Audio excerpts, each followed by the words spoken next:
Position चाहती है, मतलब इशारा नून लीग की जानिब है कि फ़ौज और हुकूमत के ताल्लुकात अच्छे ना रहें, इसीलिए नवाज शरीफ साहब का जो बयानिया है वो एंटी एस्टेब्लिशमेंट है, इदारों पर तनकीद कर रहे हैं।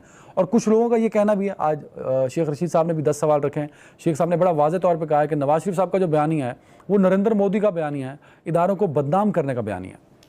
आप कह रहे हैं कि शेख रशीद साहब ये कहते हैं कि सियासत में फ़ौज इन्वॉल्व है। शेख रशीद साहब के सारे बयान देखिए, उन्होंने कहा है कि कोई भी, आप देखिए कि उन्होंने ये भी कहा कि कोई भी हुकूमत जो है वो फ़ौज की रजामंदी के बगैर नहीं बन सकती। तो इस तरह की बातें मुझे लगता है कि हम अपनी there two things, armed forces, हमारी फ़ौज एक अदारा है, उसको हम सब सल्यूट करते हैं। They brave, they protect the country. दूसरी तरफ अगर कोई डिक्टेटर है, अयूब खान हुआ, ज़िया हुए, मुशर्रफ हुए, कोई भी डिक्टेटर हुआ, या कोई भी एक ऐसा बंदा जो रिटायर्ड फौजी है जिस पे कोई इल्ज़ाम आता है कि उसने यूएस में असासे बनाए हैं, तो उस पे बात करना, फ़ौज के ऊपर बात करना नहीं है। There two separate things.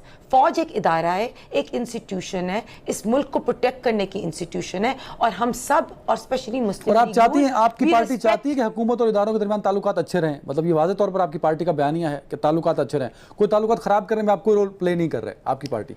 देखिए, हमारी पार्टी जो है वो, पहली तो बात है, मियाँ साहब ने बड़ा क्लियरली कह दिया कि मेरे लिए इमरान खान साहब की कोई वैल्यू नहीं है, और बिल्कुल सही बात है ना। उनकी स्पीच में आपने देखा होगा कि इमरान खान साहब पे कोई बात है कि इमरान खान साहब ऐसे ही सिलेक्टेड हैं, उनको भी पता है उनकी कितनी वैल्यू है, कहाँ तक रहते हैं, तो इस वजह से इमरान खान साहब इज़ इमैटीरियल। हमारी एक एजेंडा है मुस्लिम लीग नून का, और वो ये है कि सिविलियन सुप्रीमेसी, वोट को इज्जत दो, अवाम के हकूक, अवाम की राइट्स, और सारी इंस्टीट्यूशंस को अपनी हदूद में काम करना चाहिए। आपने देखा होगा आर्मी चीफ ने भी ये बयान दिया, एग्जैक्टली ये बयान दिया। The only point I want to convey is कि शेख रशीद साहब ये सोच ले कि वो शिबली फराज का रोल अदा करना चाह रहे हैं या DGISPR का रोल अदा करना चाह रहे हैं। ठीक है, गवर्नमेंट के, इमरान खान साहब की पार्टी के ताल्लुकात इदारों से, एस्टेब्लिशमेंट से अच्छे रहें, क्योंकि हम हमेशा बात करते हैं जब भी फॉरेन पॉलिसी बनती है, जब भी मुल्क के हालात अच्छे या बुरे हो रहे होते हैं, तो एक सवाल हमेशा से उठता है कि सिविल क़यादत और अस्करी क़यादत एक पेज पर है या नहीं। पार्लियामेंट की भी बात करते हैं, जिन्होंने उनको प्राइम मिनिस्टर सेलेक्ट किया है, उसकी भी वो जो है वो सेंटिटी नहीं है उनकी नज़र में, जो वो जो है इज्जत नहीं है, वो वकार नहीं है जिसकी वजह से आज वो प्राइम मिनिस्टर पाकिस्तान के बने हुए हैं। एक पॉइंट बड़ा कॉमन था, हिना साहबा भी बार बार सिलेक्टेड गवर्नमेंट और सिलेक्टेड प्राइम मिनिस्टर का लफ्ज़ इस्तेमाल कर रही हैं, रुबीना साहब बार बार ये, वजह क्या है कि सिलेक्टेड का लफ्ज़ चिपक गया सर आप लोगों से? सर, पहले चीज तो ये बता दें कि सेलेक्ट किसने किया। जब आप ये लफ्ज सेलेक्ट का लफ्ज डाल के की डेफिनेशन और वो बता दें कि सेलेक्ट करने वाले कौन है, तो जो बयानिया था इनका वो कहाँ खड़ा होगा। सेलेक्ट किसने किया? अवाम ने किया, तो वो तो डेमोक्रेसी है। जुडिशरी ने किया, तो उनको उन्होंने किस तरह किया वो बता दें। अगर इलेक्शन कंडक्ट कराने में किसी का कोई इंटरफेरेंस की बात कर रहे हैं तो वो बता दें, खुल के बात करें ना।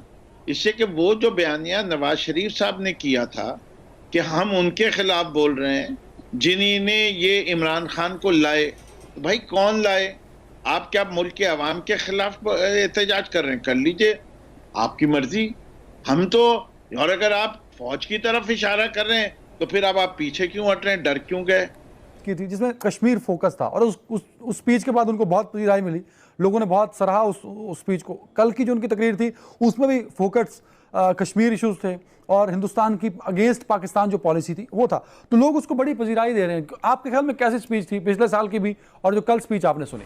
जी बिल्कुल बिल्कुल, मैं ये कहूँगी कि बहुत रेडिकुलस बात होती है, हमेशा बड़ी हंसी आने वाली बातें होती हैं पीटीआई के मेंबर्स जब भी कोई स्टेटमेंट देते हैं।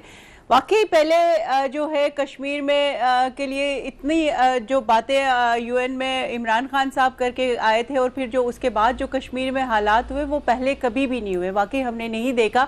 और जो स्टेटमेंट्स जो देते हैं और फिर उसके बाद जो हालात जो पेश हमें नज़र आते हैं वो शायद पहले कभी नहीं होता था। पहले वाकई अगर कोई लीडर अगर स्टेटमेंट देता था तो वो कैटेगोरली जो है उसको इम्प्लीमेंट भी कराता था। इनकी बातों में तजाद होता है, कभी सुबह एक स्टेटमेंट होता है, शाम को उसी के मनफी जो है वो दूसरा स्टेटमेंट होता है। तो इस तरह से लीडरों की बात नहीं होती।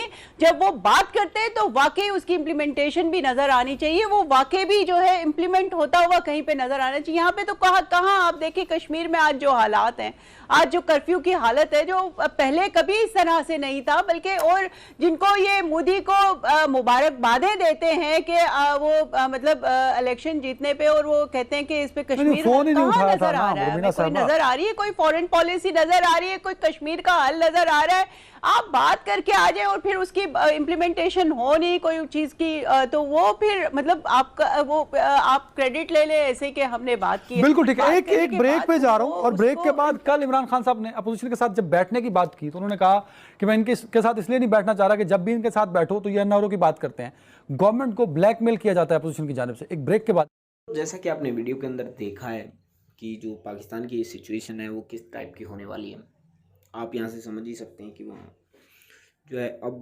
हो सकता है दोस्तों ये भी हो सकता है कि वहाँ पे जो आर्मी है वो टेक ओवर कर ले, क्योंकि जो नवाज शरीफ था वहाँ का जो पहला प्राइम मिनिस्टर था, उसने उसके मतलब मोर्चा खोल दिया है इमरान खान के खिलाफ कि भाई ये आदमी जो है ये जनता का चुना हुआ नहीं है, बल्कि इसको लाया गया है और लाने वाले कौन है। तो ये लोग इस तरह की जो है सिचुएशन में अब फंस चुके हैं दोस्तों। अब हमारे पास काफ़ी मतलब हम कह सकते हैं कि हमारे पास टाइम है कि हम इन पर अटैक करें और पीओके और गिलगित बाल्टिस्तान वगैरह को अपने अंदर मिला लें, क्योंकि ये लोगों का कुछ हो नहीं सकता। मुझे नहीं लगता कि कुछ होगा, क्योंकि एक नंबर के आप समझ ही सकते हैं कि किस तरह के लोग हैं और किस तरह की इनकी सिचुएशन है फिलहाल जो है।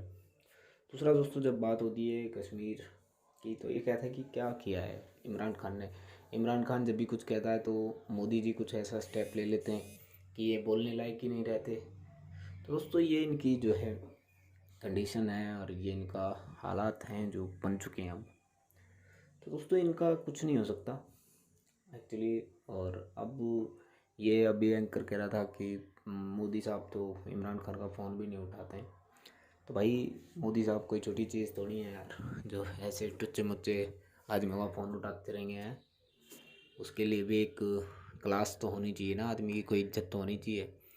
जो आदमी अपनी पब्लिक के द्वारा नहीं आया है और उसको ये कहा जाता है कि वो पब्लिक के द्वारा आया गया है, तो फिर मोदी जी को पता चल जाता है कि भाई ऐसे लोगों से बात करने का क्या फ़ायदा, जिनका खुद का कोई अपना वैल्यू नहीं है, स्टैंड नहीं है, कोई औकात नहीं है।